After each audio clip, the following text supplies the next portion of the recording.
उच्च प्राथमिक विद्यालय तालीमगंज की विद्यालय प्रबंधन समिति यानी एसएमसी की बैठक में मैं आप सबका स्वागत करता हूं। मैं हूं समिति का अध्यक्ष मनोहर, किसान हूं। मेरी बेटी इसी स्कूल में पढ़ती है। मैं हूं मोहसिन, ग्राम पंचायत का वार्ड सदस्य। मेरा नाम राज देवी है। मेरा बेटा इस स्कूल में पढ़ता है। मैं मुकेश कुमार हूं। मेरे 2 बच्चे इस स्कूल में पढ़ते हैं। मैं शालिनी, प्रखंड कल्याण अधिकारी के तौर पर काम करती हूँ। मैं ममता, इस गांव की आंगनबाड़ी कार्यकर्ता हूँ।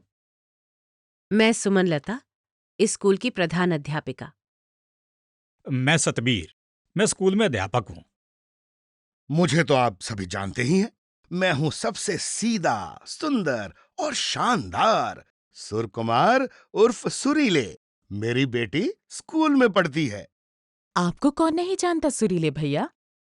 तो दोस्तों, ऐसा है कि आज की बैठक में हमारे बीच 2 नए सदस्य हैं, भोलाराम भैया और नसरीन जहां। आप दोनों का स्वागत है। इससे पहले कि हम आज की बैठक की कार्यवाही शुरू करें, हम लोगों को मिलकर भोलाराम और नसरीन जहां को ये बताना चाहिए कि विद्यालय प्रबंधन समिति यानी एसएमसी क्या है और वो क्या-क्या काम करती है। इतना तो मुझे मालूम है कि ये विद्यालय हमारे गांव तालीमगंज में है और इसलिए इस विद्यालय की जिम्मेदारी तालीमगंज वालों की यानी हमारी है। सीधी बात है, विद्यालय गांव का तो जिम्मेदारी भी गांव की। बिल्कुल ठीक कहा तुम लोगों ने। यही सोचकर सभी विद्यालयों में एसएमसी बनाई जाती है कि विद्यालय का प्रबंधन समुदाय के लोगों के ही हाथ में हो। असल में विद्यालय प्रबंधन समिति यानी एसएमसी समुदाय और विद्यालय के बीच एक पुल का काम करती है। एसएमसी के सदस्य के रूप में हम एक बड़ा काम कर रहे हैं। हमारे योगदान से बच्चों को अच्छी शिक्षा मिलेगी। बच्चे अच्छी शिक्षा पाएंगे तो अच्छे नागरिक बनेंगे। अच्छे नागरिक तो अच्छा देश, अच्छा समाज। इस तरह तो एसएमसी के सदस्य के रूप में हमें सिर्फ अपने गांव की ही नहीं बल्कि देश की सेवा करने का मौका मिला है। शुरुआत तो अच्छी हो गई। अब सबसे पहले बात करते हैं कि एसएमसी में कौन-कौन लोग होते हैं और उसका गठन कैसे होता है। राज्य के सभी सरकारी एवं सरकारी सहायता प्राप्त विद्यालयों में विद्यालय प्रबंधन समिति का गठन किया जाता है। प्रारंभिक विद्यालयों जिसमें कक्षा 1 से 5, 1 से 8 और 6 से 8 संचालित होती हैं, उनमें विद्यालय प्रबंधन समिति की संख्या 16 है। उच्च एवं उच्च माध्यमिक विद्यालय जिसमें कक्षा 1 से 10, 1 से 12, 6 से 10, 6 से 12, 9 से 10 और 9 से 12 संचालित होती हैं, उनमें विद्यालय प्रबंधन समिति के 19 सदस्य होते हैं। भोला भैया और नसरीन जहां, हमें उम्मीद है कि आप दोनों हमारी बातों को समझ रहे होंगे। यहां तक की बात तो समझ में आ गई। विद्यालय तो हम समझते ही थे, समिति भी समझ में आ गई, लेकिन प्रबंधन। कोई बात नहीं, उसके बारे में भी बात करते हैं। देखिए, जैसा कि नाम से ही पता चलता है, विद्यालय प्रबंधन समिति यानी विद्यालय के प्रबंधन के लिए बनाई गई समिति। विद्यालय का प्रबंधन करना माने विद्यालय की सब गतिविधियों की जिम्मेदारी लेना, ताकि विद्यालय में सब कुछ सही हो, समय से हो, नियम के मुताबिक हो, व्यवस्थित तरीके से हो। हाँ, विद्यालय की योजनाएं ठीक से बने, उन्हें ठीक से लागू भी किया जाए और विद्यालय की गतिविधियों पर नजर रखी जाए। समझ गए भोला भैया और नसरीन जहां प्रबंधन के बारे में? बात तो समझ में आ रही है, लेकिन हम लोग इसे विस्तार में समझना चाहते हैं। अच्छा, तो आप लोगों को लग रहा था कि सिर्फ इतना समझाकर ही आपको छोड़ देंगे। अरे भाई, अभी तो एसएमसी के काम को विस्तार में जानने के लिए हमें सुरीले भाई के 5 स समझने होंगे। 5 स मतलब? सा से शुरू होने वाले 5 शब्द, जैसे कि सा से समिति, सा से सदस्य, सा से समुदाय, वैसे ही सा से शुरू होने वाले 5 शब्द। सुरकुमार सुरीले भाई को तो वैसे भी सह से प्रेम है। उन्होंने एसएमसी के सारे कामों और जिम्मेदारियों को 5 स में बांट दिया है। तो फिर भैया बता ही दीजिए ये 5 सा। पहला सा है सीख, दूसरा है सुविधा, तीसरा है स्वास्थ्य और चौथा सा है सुरक्षा। और विद्यालय में ये चारों सा ठीक से लागू हो सकें, इसके लिए है पांचवा सा, यानी सुप्रबंधन। इसी में शामिल है सुनियोजन भी। और सा से समिति भी तो है। उसके बारे में तो बात हो ही गई भैया, वो तो पहले से भी पहला स है। तुम्हारे तरीके से कहें तो स्कूल में समुदाय की सहभागिता के लिए समिति। अरे वाह, एसएमसी को तो बहुत से अधिकार मिले हैं।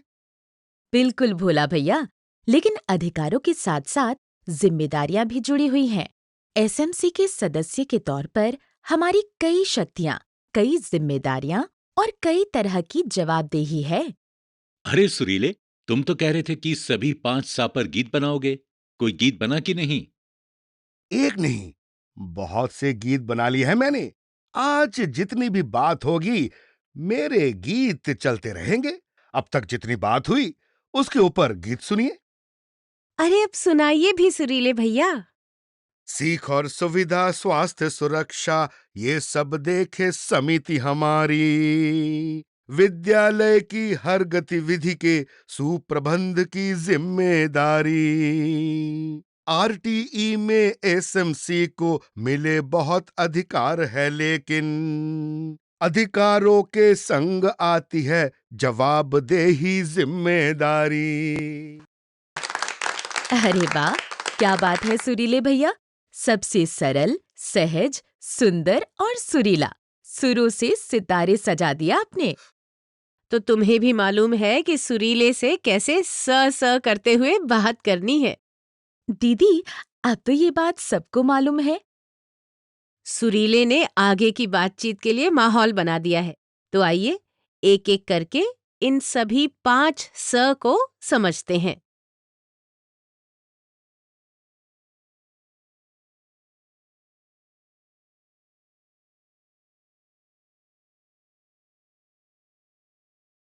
हाँ, तो मैं कह रहा था कि विद्यालय प्रबंधन समिति यानी एसएमसी के कार्यों, अधिकारों और जिम्मेदारियों को बताने वाले 5 सा में पहला सा है सीख। विद्यालय बच्चे के लिए सीखने की, सृजन की जगह है। यूं तो एसएमसी का हर काम कुल मिलाकर सीखने से ही जुड़ा है, लेकिन इस पहले स यानी सीख में हम उन कार्यों की चर्चा करेंगे जो सीधे बच्चे के सीखने से जुड़े हैं। तो सबसे बुनियादी काम तो ये है कि 6 से 14 साल के हर बच्चे का स्कूल में दाखिला कराया जाए। कोई भी बच्चा बिना दाखिले के रह न जाए। बिल्कुल ठीक कहा तुमने मोहसिन। इस बार तो वैसे भी ज्यादा ध्यान रखना होगा। कोरोना के दौरान बाहर काम करने वाले कई लोग गांव में वापस आए हैं। उनके बच्चों का स्कूल छूट गया होगा। हमें सरकारी निर्देशों के मुताबिक ऐसे बच्चों का भी दाखिला करवाना चाहिए। इसके अलावा गांव के कुछ लोग ऐसे भी हैं जिनकी आर्थिक स्थिति पर कोरोना के कारण प्रभाव पड़ा है। इनमें से कुछ ऐसे भी होंगे जो अब तक अपने बच्चों को प्राइवेट स्कूलों में पढ़ा रहे थे, लेकिन अब शायद ना पढ़ा पाए। तो हमें ऐसे बच्चों पर भी नजर रखनी होगी और उनका दाखिला स्कूल में करवाना होगा। बहुत बढ़िया बात कही शालिनी। हमें गांव में 6 से 14 साल के एक-एक बच्चे का दाखिला करवाना होगा और उसके बाद ये भी ध्यान रखना होगा कि दाखिले के बाद सभी बच्चे नियमित रूप से स्कूल आएं।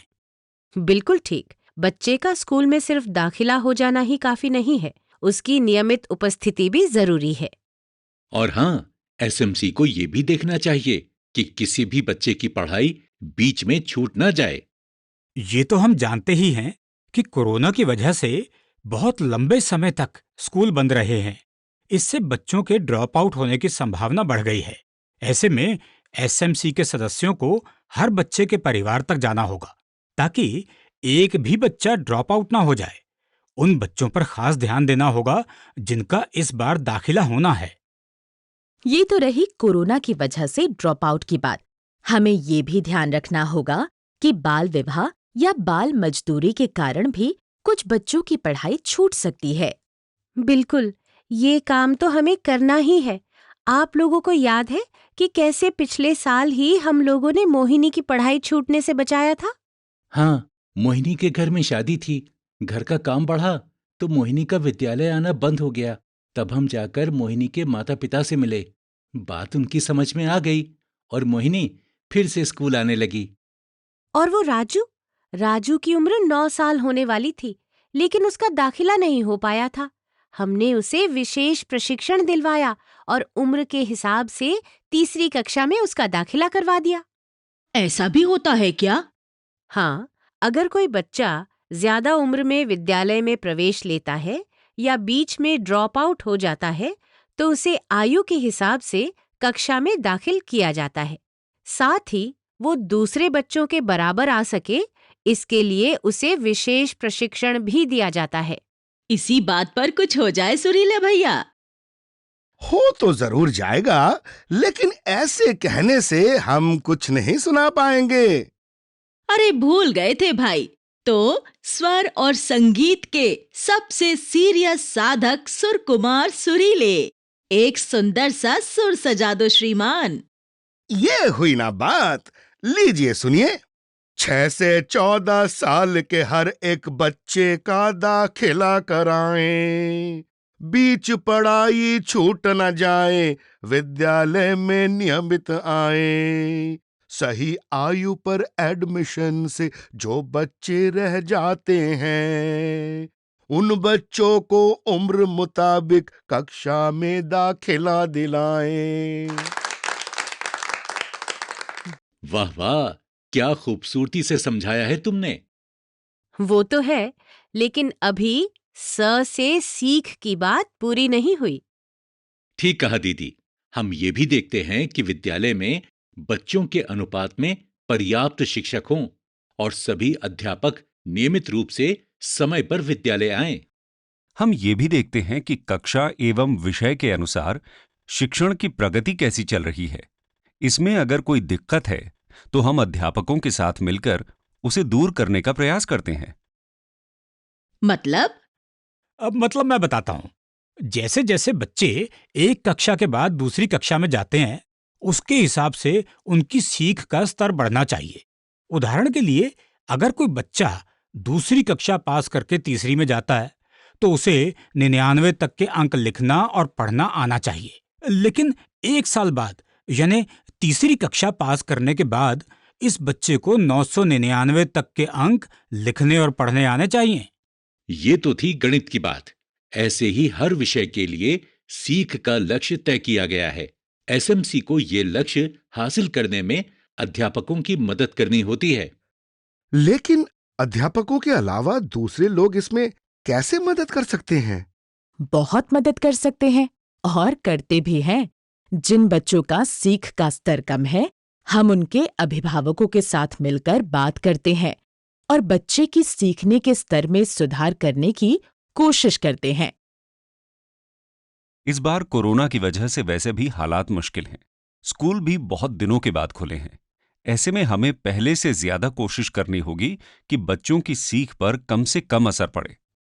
बिल्कुल, इसके लिए हमें समुदाय के सभी लोगों को साथ में लेना होगा। अभिभावकों को, किशोर किशोरियों को, एनजीओ के कार्यकर्ताओं को, महिला समूह के सदस्यों को, पंचायत के लोगों को, सभी को इस काम से जोड़ना होगा। हर बार हम ये भी देखते हैं कि पाठ्यक्रम कितना पूरा हुआ। इस बार शायद पाठ्यक्रम कुछ घटाया जाए। फिर भी हमें इसका ध्यान रखना होगा कि तय समय पर सारा पाठ्यक्रम पूरा हो जाए। इसी बात पर हमसे कुछ सुन भी लीजिए। सुनाओ भाई, सुरकुमार सुरीले सुनाओ। शाला में शिक्षक पूरे हो और समय पर शाला आए। शिक्षण में गुणवत्ता हो और पाठ्यक्रम पूरा करवाएं। शिक्षण की उपलब्धि का भी समय समय मूल्यांकन हो। सीखने में कोई दिक्कत हो तो मिलजुल करके हम सुलझाएं। अभी तो सुरीले भैया और भी सुनाएंगे, क्योंकि स से सीख की बात अभी पूरी नहीं हुई है। हम जानते हैं कि बच्चों के सीखने की प्रक्रिया में शिक्षण अधिगम सामग्री यानी टीएलएम जरूरी है। हम देखते हैं कि टीएलएम विद्यालय में उपलब्ध हो और इसका भरपूर इस्तेमाल भी किया जाए। शिक्षक बच्चों को गतिविधियों के द्वारा भी सिखाएं। हम चाहते हैं कि बच्चों की रचनात्मकता बनी रहे, उनकी प्रतिभा निखरे और उनका शैक्षणिक विकास भी अच्छी तरह से हो। इसके लिए हम विद्यालय में प्रतियोगिताओं आदि शिक्षणेतर गतिविधियों का आयोजन करवाते हैं।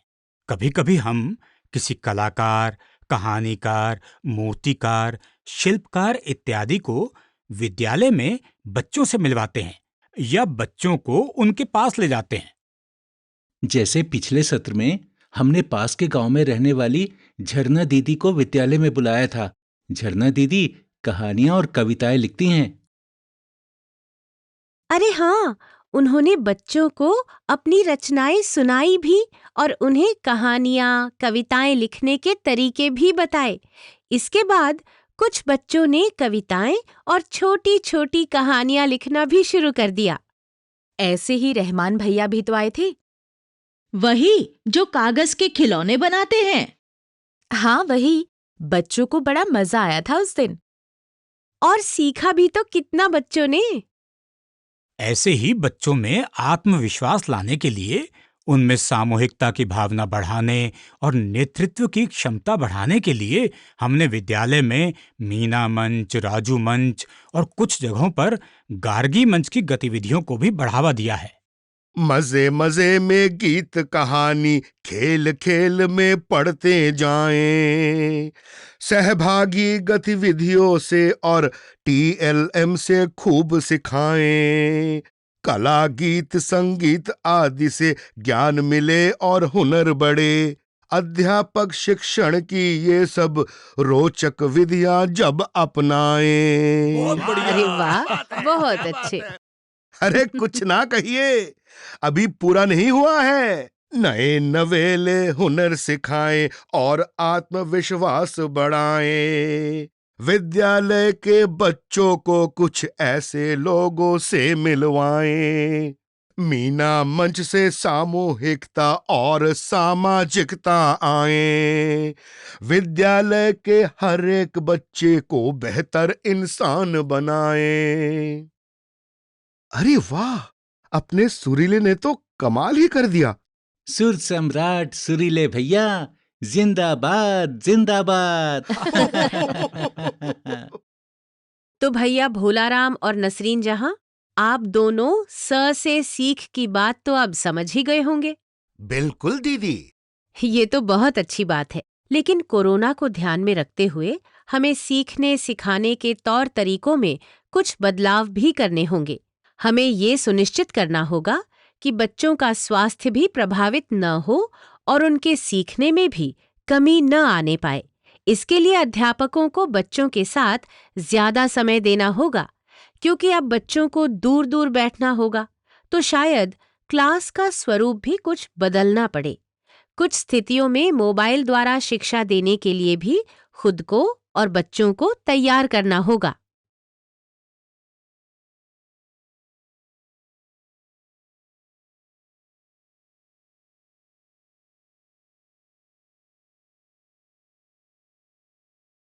पहला सा यानी सीख तो समझ में आ गया। अगला सा क्या था भाई? इतनी जल्दी भूल गई? अगला स है सुविधा। और सुविधा में ही संरचना यानी निर्माण भी शामिल है, और इसी में शामिल है सामग्री। सुविधा यानी संरचना, सुविधा और सामग्री तीनों। तो सबसे पहले बात संरचना की। संरचना माने निर्माण, टूट फूट की मरम्मत, मेंटेनेंस से जुड़े हुए काम। विद्यालय में कोई भी नया निर्माण हो, टूट फूट की मरम्मत करवानी हो या रंग रोगन, इन सब के लिए भी SMC को योजना बनानी होती है और उसे अमल में भी लाना होता है। जैसे कि पिछले साल विद्यालय में एक नया कमरा बनवाया गया। उसके पिछले साल विद्यालय की 4 दीवारें टूट गई थी, उसे ठीक करवाया गया।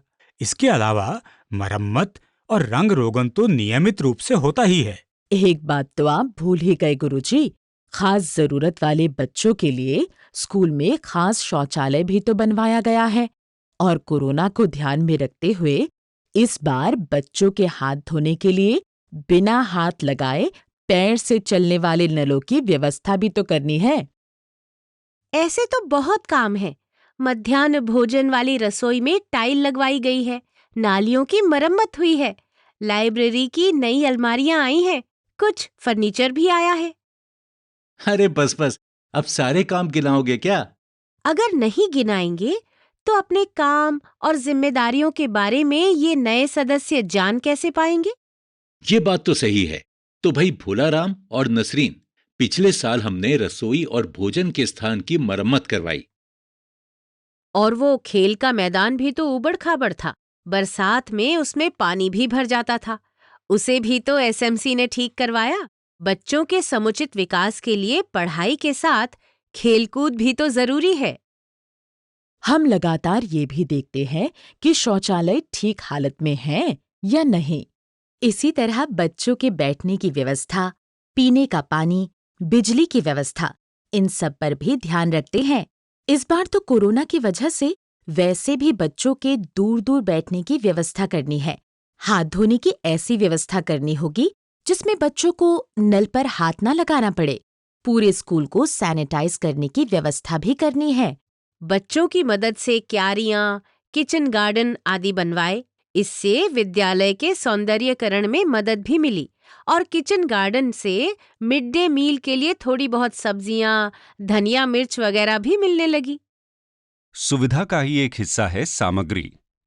विद्यालय में कई तरह की सामग्री आती है, जैसे कि शिक्षण अधिगम सामग्री यानी टीएलएम, मध्याह्न भोजन की सामग्री, बच्चों को निःशुल्क वितरित की जाने वाली यूनिफॉर्म, स्कूल बैग और स्टेशनरी, सैनिटरी नैपकिन वगैरह। इस बार तो कोरोना के कारण साफ सफाई के सामान और हाथ धोने के साबुनों की व्यवस्था तो ज्यादा मात्रा में करनी ही पड़ेगी। साथ ही सैनिटाइजर और डिसइंफेक्टेंट, फर्स्ट एड बॉक्स और बिना शरीर पर लगाए शरीर के तापमान की जांच करने वाला थर्मल स्कैनर आदि सामग्री की व्यवस्था भी करनी होगी। एसएमसी को ये देखना होता है कि जरूरत की हर सामग्री सही समय पर और पर्याप्त मात्रा में उपलब्ध हो, उसकी सही तरीके से देखरेख हो और उसका नियम के अनुसार सही इस्तेमाल हो। तो इस तरह सुविधा का मतलब उन सारी सुविधाओं, संरचनाओं और सामग्री से है जो विद्यालय के प्राथमिक कार्य और हमारे पहले सा यानी सीख में मदद करती हैं। स से सुविधा अगर पूरा हो गया हो तो मैं कुछ सुनाऊं? अरे बिल्कुल सुनाओ भाई, तुम्हारे गीत के बिना तो बात पूरी ही नहीं होगी। टूट फूट की करे मरम्मत या फिर करना हो निर्माण, बिजली पानी शौचालय हो या फिर खेलों का मैदान, यूनिफॉर्म या बैग किताबें एमडीएम की सामग्री, विद्यालय में ठीक रहे सब, एसएमसी ये रखती ध्यान। बहुत बढ़िया।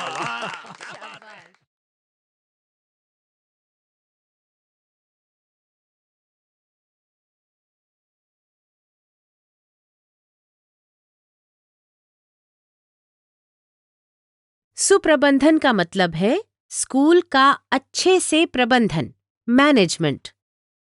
सुरीले भैया के हिसाब से कहें तो एसएमसी को ये देखना है कि विद्यालय का हर काम सही, समयबद्ध, सुनियोजित और सुव्यवस्थित तरीके से हो।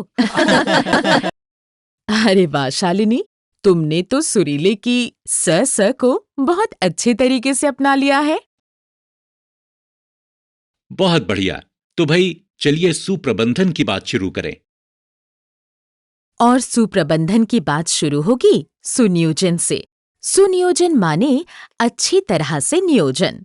नियोजन करना मतलब योजना बनाना।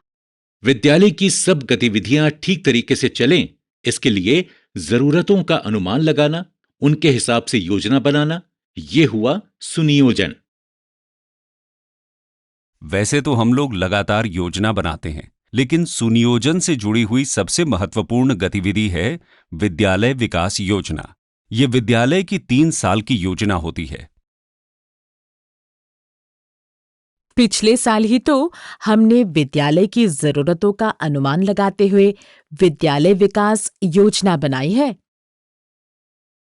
इस योजना में ये अनुमान लगाया जाता है कि अगले 3 साल में विद्यालय की जरूरतें क्या हैं और उसके अनुसार प्रस्ताव बनाया जाता है, वित्तीय मांग की जाती है। सुनियोजन से ही समिति बच्चों को दी जाने वाली निशुल्क पाठ्य पुस्तकों, ड्रेस, टीएलएम तथा विद्यालय की सामग्री आदि की आवश्यकताओं का हिसाब रखती है। समिति ये भी देखती है कि विद्यालय को जो संसाधन मिले हैं उनका नियम के अनुसार उपयोग हो। लेकिन सिर्फ योजना बनाना ही समिति का काम नहीं है। समिति को ये भी देखना होता है कि विद्यालय विकास योजना और दूसरी सभी योजनाओं का समय पर और नियम के अनुसार क्रियान्वयन हो। इसके साथ ही विद्यालय का कोष विकसित करना और संसाधन जुटाना भी समिति का ही काम है। कोष संसाधन जुटाना मतलब समझ में नहीं आया। अरे भोलाराम भैया, सरकार से जो पैसा मिलता है वो तो है ही, इसके अलावा समिति अपने संसाधन भी जुटा सकती है। अच्छा, ऐसा भी होता है? बिल्कुल होता है। एक उदाहरण से बात समझाते हैं। हमारे स्कूल में खेल का मैदान सामने की सड़क से थोड़ा नीचे था, इसलिए ज्यादा बारिश होने पर उसमें पानी भर जाता था। इसके लिए मैदान में मिट्टी भरवानी थी। मैंने इस बात को पंचायत में रखा और पंचायत ने भराव के लिए गांव के सूखे तालाब से मिट्टी निकालने की अनुमति दे दी। अब सवाल ये था कि मिट्टी को लाद कर तालाब से मैदान तक लाया कैसे जाए? इसके लिए सोहन भैया ने अपना ट्रैक्टर काम पर लगा दिया। हाँ, और इरशाद भाई ने ट्रैक्टर में डीजल डालने के पैसे दिए। इसके बाद काम शुरू हुआ। मिट्टी की लदाई और उतराई के लिए लोग अपने अपने फावड़े लेकर आ गए। कई लोगों के श्रमदान से 3 ही दिन में मैदान समतल हो गया। इस तरह हमने एक ही काम के लिए कितने लोगों को साथ में लिया। इसके अलावा मनरेगा के माध्यम से भी तो विद्यालय का कितना काम होता है।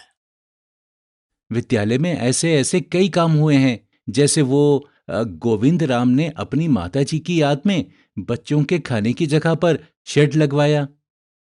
क्या क्या गिनाए। इतना समझिए कि एसएमसी सरकार से मिलने वाले धन के अलावा ग्राम सभा, स्वयंसेवी संस्थाओं, सांसद और विधायक निधि और अन्य लोगों से भी दान अनुदान, सामग्री तथा लोगों की सेवाएं प्राप्त कर सकती है।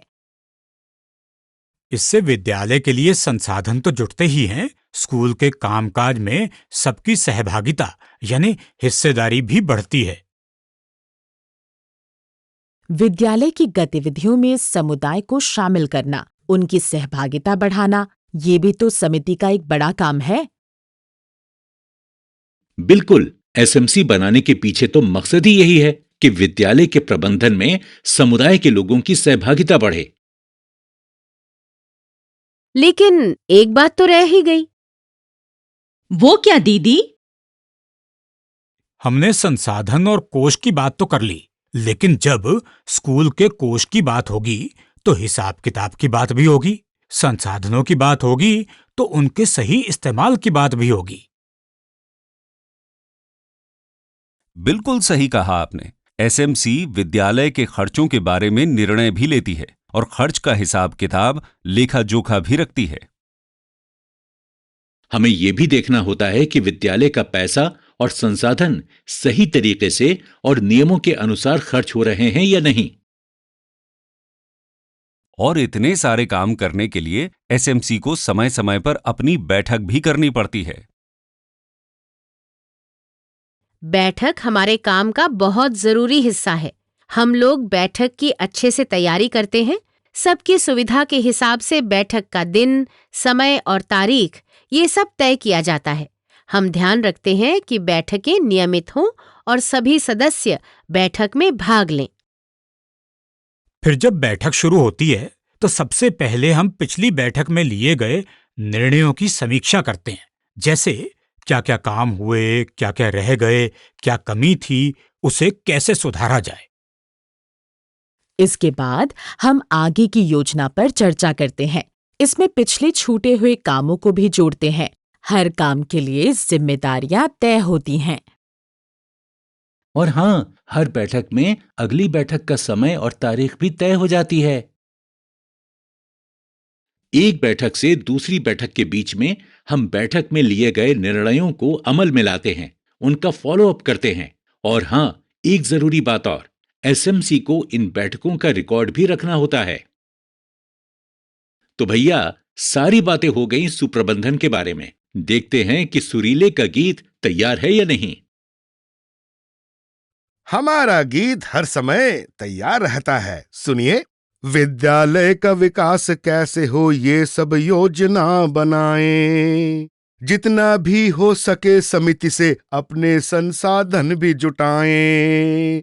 ठीक रहे सब कागज पत्तर, जमा खर्च का रखे हिसाब। 3 साल की बने योजना, उसका पालन भी करवाएं।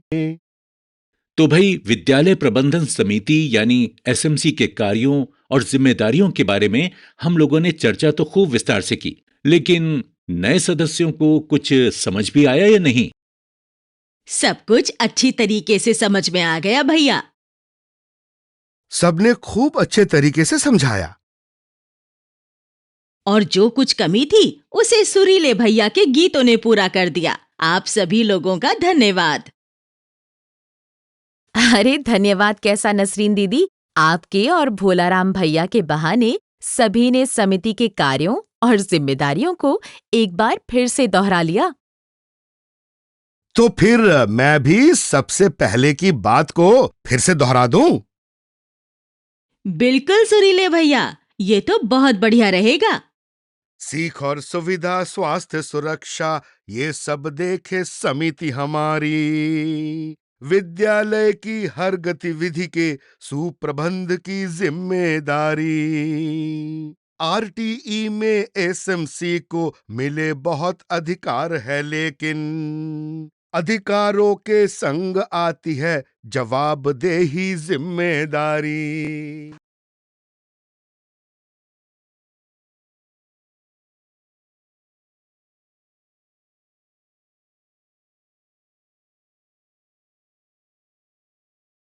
अगला स है स्वास्थ्य। इसी में शामिल हैं सुपोषण भी और स्वच्छता भी। बात भी ठीक है, सुपोषण और स्वच्छता दोनों ही सीधे स्वास्थ्य से जुड़े हुए हैं। इसमें सबसे पहले बात करते हैं स्वच्छता की। हम ध्यान रखते हैं कि स्कूल में लड़के और लड़कियों के लिए अलग अलग शौचालय हों। शौचालय चालू हो, साफ सुथरे हों और उनमें पानी की व्यवस्था भी हो। और हाँ, बच्चे हर बार उनका ही इस्तेमाल करें। अब जब शौच की बात आई तो साबुन की बात भी आएगी। शौच जाने के बाद और मध्याह्न भोजन से पहले सभी बच्चे साबुन और पानी से अच्छी तरह से हाथ धोएं। हम ध्यान रखते हैं कि सब बच्चे साबुन पानी से हाथ धोएं। और हम ये भी ध्यान रखते हैं कि विद्यालय में हाथ धोने के स्थान पर साबुन रखा भी हो, नहीं तो बच्चे हाथ कैसे धोएंगे। एसएमसी को यह भी देखना होता है कि विद्यालय के सभी कक्षों में नियमित सफाई तथा समय समय पर रंगाई पुताई हो, कमरों में हवा और रोशनी उपलब्ध हो, विद्यालय परिसर में पानी जमा न हो, निकासी की समुचित व्यवस्था हो। और इससे भी जरूरी ये है कि बच्चों को व्यक्तिगत साफ सफाई के बारे में और अपने आसपास की साफ सफाई के बारे में बताया जाए। और मिड डे मील बनाते समय स्वच्छता और सुरक्षा पर विशेष ध्यान दिया जाए। तो इसी बात पर हम कुछ सुनाएं? अरे बिल्कुल, हम तो कहने ही वाले थे। बच्चे शौचालय में जाएं, फिर साबुन से हाथ धुलाएं। नाली से गंदे पानी को परिसर से बाहर ले जाएं। भोजन बने सफाई से हो, स्वच्छ पेयजल पीने को। साफ सफाई और सेहत के बारे में सबको समझाएं।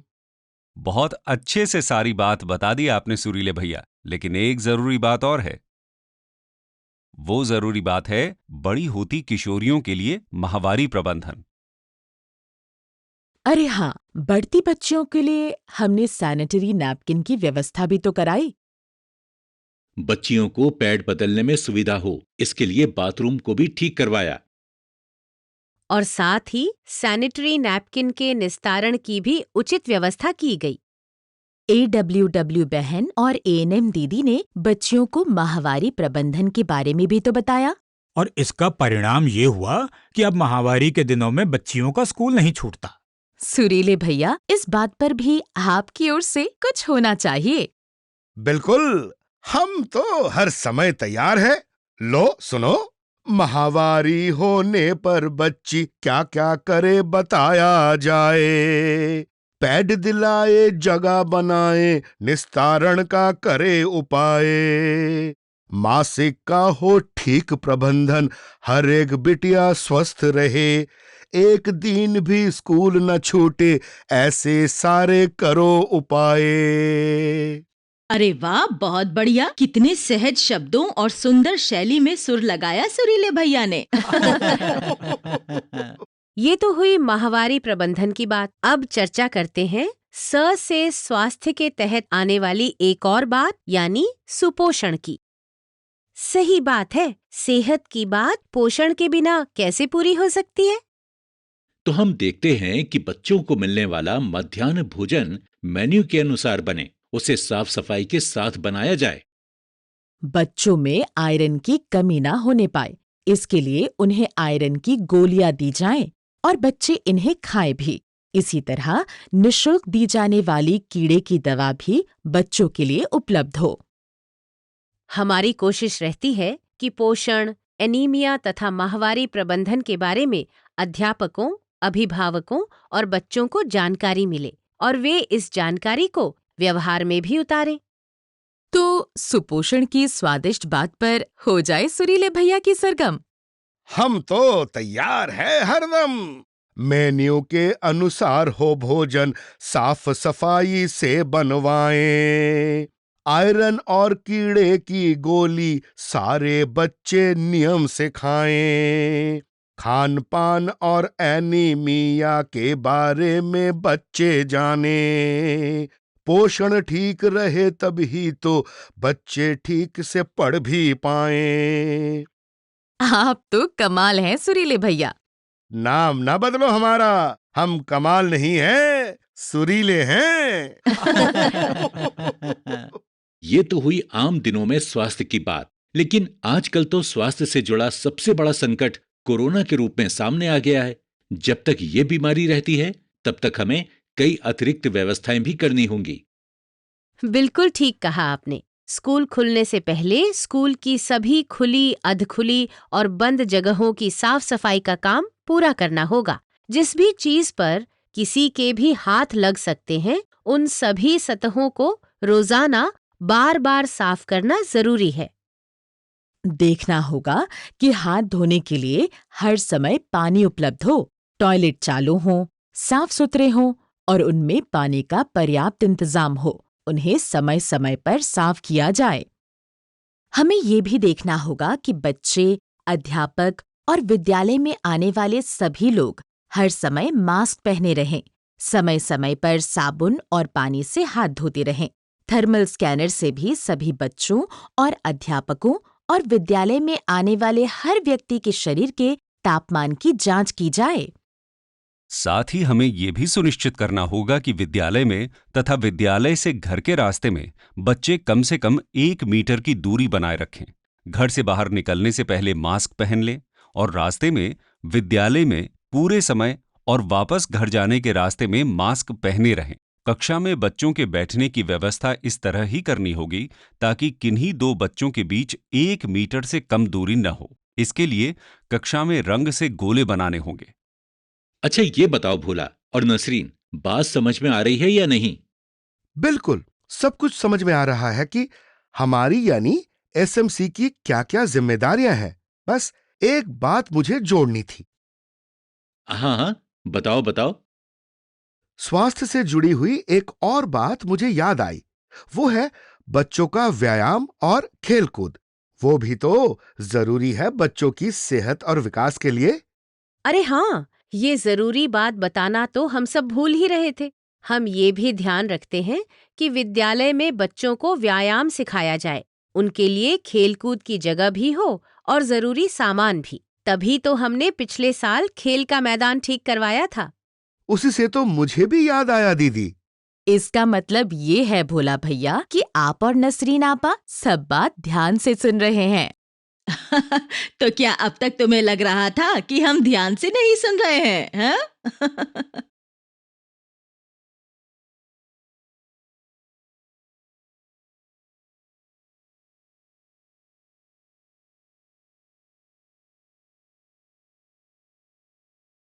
अब हम बात करेंगे सुरक्षा के बारे में। सुरक्षा का मतलब सिर्फ बच्चों को स्कूल में शारीरिक सुरक्षा देना ही नहीं है, बल्कि मानसिक सुरक्षा देना भी है। उनकी गरिमा और उनके सम्मान की सुरक्षा करना भी है। उन्हें किसी तरह के भेदभाव, उत्पीड़न या हिंसा से बचाना भी सुरक्षा में आता है। एसएमसी के सदस्य के तौर पर हम चाहते हैं कि किसी भी बच्चे के साथ किसी के भी द्वारा भेदभाव ना हो। भेदभाव मतलब? जाति या धर्म के आधार पर भेदभाव, लड़का लड़की के आधार पर भेदभाव, भाषा, खान पान या पहनावे के आधार पर भेदभाव, शारीरिक स्थिति के आधार पर भेदभाव, अमीरी गरीबी के आधार पर भेदभाव, दूसरे राज्य या शहर से आए बच्चे के साथ भेदभाव या किसी भी आधार पर बच्चे के साथ भेदभाव नहीं होना चाहिए। आजकल तो ये भी ध्यान रखना पड़ेगा कि कहीं किसी कोरोना प्रभावित परिवार के बच्चों के साथ भेदभाव ना हो। स्कूल का माहौल ऐसा हो जिसमें हर बच्चे की गरिमा और सम्मान बना रहे। बच्चे को स्कूल में किसी प्रकार की हीन भावना ना हो। हाँ, और हर बच्चे को शिक्षा और विकास के बराबर अवसर मिले। हर बच्चे के पास विद्यालय की तमाम गतिविधियों में भाग लेने का और अपनी बात को कहने का अधिकार हो। हमें ये भी ध्यान रखना होता है कि खास जरूरत वाले बच्चों का खास ध्यान रखा जाए। हाँ, जैसे वो अपना शानू है ना, उसे चलने में दिक्कत है, और वो समीना जो ठीक से देख नहीं पाती। हम ध्यान रखते हैं कि इन्हें स्कूल में कोई असुविधा ना हो। अध्यापक और बच्चे इनकी मदद करें और इनके साथ दूसरे बच्चों जैसा ही व्यवहार करें। एक बात और, बच्चे विद्यालय में प्रसन्न रहें और उन्हें कोई डर ना हो। डर? किस तरह का डर? किससे डर? डर कई तरह का हो सकता है। स्कूल में अध्यापकों की डांट या पिटाई का डर, अध्यापकों या बच्चों द्वारा मजाक उड़ाने का डर। एसएमसी को बच्चों की सुरक्षा पर भी ध्यान रखना होता है, जैसे कि चोट या दुर्घटना के खतरे से बचाना। सिर्फ स्कूल के भीतर ही नहीं, घर से स्कूल के रास्ते में भी हमें बच्चों की सुरक्षा का ध्यान रखना होता है। अभी 2 साल पहले की बात है। मोनू स्कूल आते समय खुले गड्ढे में गिर गया था। तब हमने उस गड्ढे को बंद करवाया। और वो चंदन, उसे बिजली का करंट लग गया था, वो खुला तार भी तो हटवाया हमने। स्कूल आते जाते समय बच्चों के साथ छेड़छाड़, यौन हिंसा का डर भी तो रहता है। कुल मिलाकर एसएमसी को ये देखना होता है कि स्कूल में या स्कूल के रास्ते में बच्चों को किसी तरह के भेदभाव, हिंसा, शारीरिक मानसिक उत्पीड़न या शोषण का अनुभव ना हो। और हाँ, हमारी ये भी कोशिश रहती है कि गांव में बाल श्रम और कम उम्र में शादी की कोई घटना न हो। इसका सीधा असर बच्चों की शिक्षा पर पड़ता है। इसी बात पर एक सुरीली तान सुन लीजिए।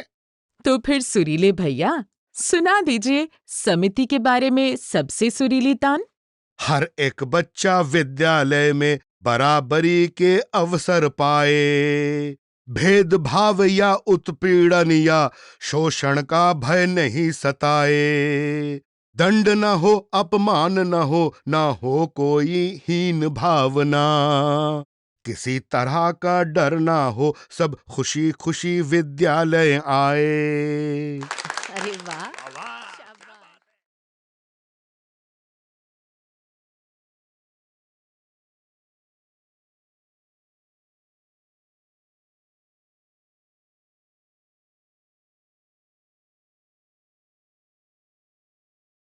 हमारे विद्यालय की विद्यालय प्रबंधन समिति यानी एसएमसी की बैठक में आप सबका स्वागत है। इस बार की बैठक बहुत लंबे समय के बाद हो रही है और कोरोना के संकट के कारण इस बार विद्यालय भी लंबे समय के बाद खुल रहा है। इस कोरोना महामारी ने सब कुछ बदल कर रख दिया है। जब तक कोरोना का संकट बना रहेगा, तब तक हमारे लिए बच्चों को वापस विद्यालय में लाना, शिक्षा को पुनः जारी रखना थोड़ा चुनौतीपूर्ण जरूर है, लेकिन इसके लिए हम डटकर प्रयास करेंगे। हाँ, कोरोना की वजह से अभिभावक भी काफी डरे हुए हैं। वे ऐसे घड़ी में अपने बच्चों को स्कूल नहीं भेजना चाहेंगे। एकदम सही कहा बहन जी। आज की बैठक में हम खास तौर पर इन सब के बारे में बात करेंगे कि कैसे अभिभावकों के बीच से इस डर को दूर किया जाए और स्कूल को पुनः सुचारू रूप से प्रारंभ किया जाए, ताकि बच्चे वापस स्कूल आकर उचित शिक्षा प्राप्त कर सकें। हम हर अभिभावक को ये सूचित करेंगे कि बच्चों को कोरोना से सुरक्षित रखने के लिए स्कूल में पूरी एहतियात बरती जा रही है। हम ये सुनिश्चित करेंगे कि बच्चों का स्वास्थ्य भी प्रभावित ना हो और उनके सीखने में भी कमी ना आने पाए। इसके लिए टीचरों को बच्चों के साथ ज्यादा समय देने की जरूरत पड़ सकती है। ये सही कहा आपने। अगर अभिभावक अपने बच्चों को लेकर सुरक्षित महसूस करेंगे, तभी तो उन्हें वापस स्कूल भेजना चाहेंगे। स्कूली शिक्षा बच्चों के लिए बहुत महत्वपूर्ण है। गांव के हर बच्चे का सही उम्र में स्कूल में दाखिला सुनिश्चित करना भी जरूरी है। आखिरकार हर बच्चे के जीवन तथा आचरण का मूल आधार शिक्षा ही तो है। हाँ, बच्चे पढ़ेंगे तभी तो अपने सपने पूरे कर सकेंगे। हाँ, पर हमें यह भी याद रखना है कि अभिभावकों की पूरी सहमति के बाद ही बच्चों को स्कूल आने की अनुमति दी जाएगी। इसके लिए हमें हर अभिभावक से लिखित रूप में सहमति लेनी होगी। बच्चे इस कोरोना महामारी में काफी प्रभावित हुए हैं। उन्हें कई महीनों से घर के अंदर रहना पड़ा है। उनका स्कूल 7 से भी ज्यादा महीनों से बंद चल रहा है, जिससे उनका अपने दोस्तों के साथ खेलना कूदना, मिलना जुलना और बातचीत करना सब कुछ छूट गया है। इससे बच्चों पर मानसिक प्रभाव पड़ा होगा, जो उनके विकास पर भी असर डाल सकता है। सही कहा। इसीलिए स्कूल को बच्चों के लिए सबसे अच्छी जगह माना जाता है, जहां वे खुलकर दोस्तों के साथ खेलते हैं, सीखते हैं और अपने आप को खुश महसूस करते हैं। सही कहा। हम इस बार बच्चों को पहले की अपेक्षा ज्यादा सुरक्षा व बेहतर वातावरण प्रदान करने का प्रबंध करेंगे।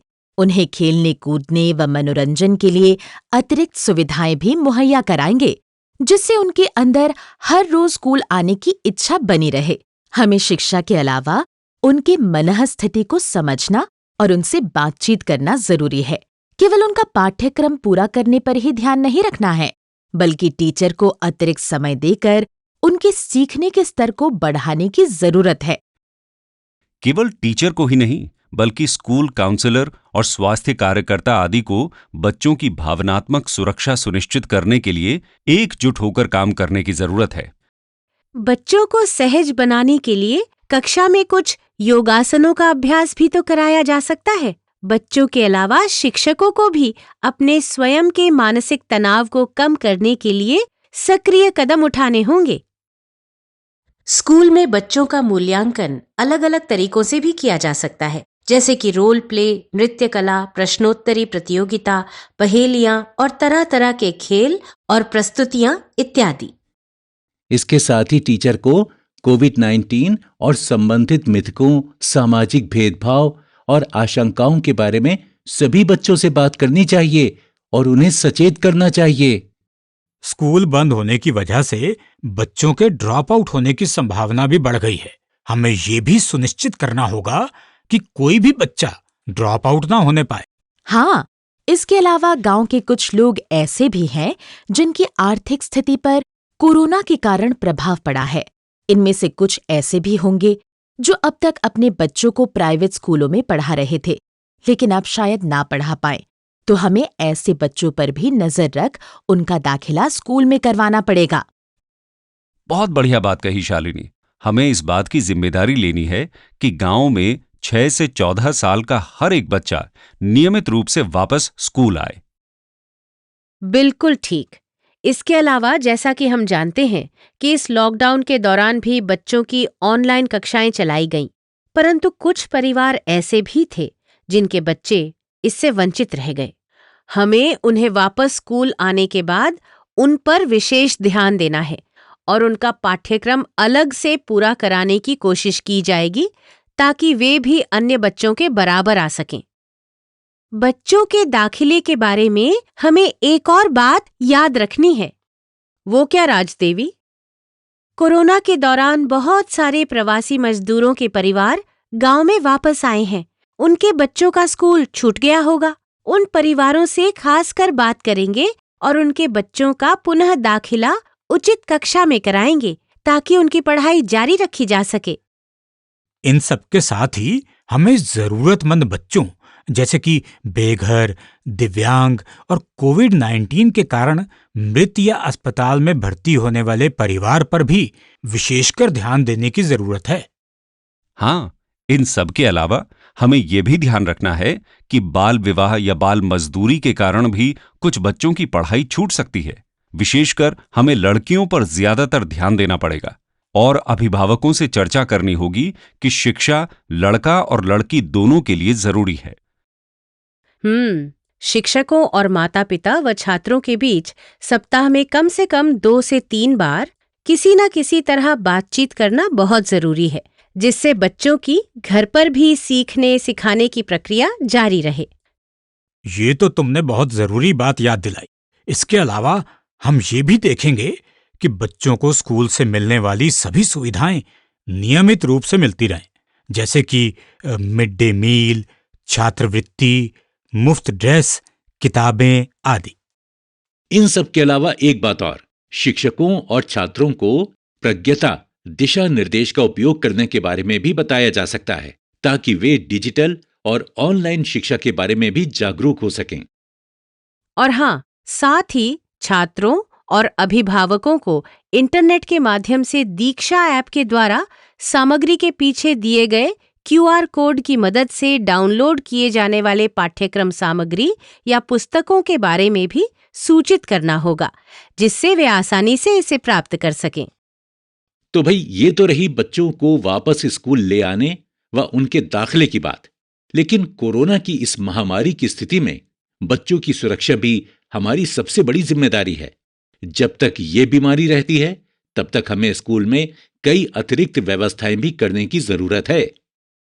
बिल्कुल ठीक कहा आपने।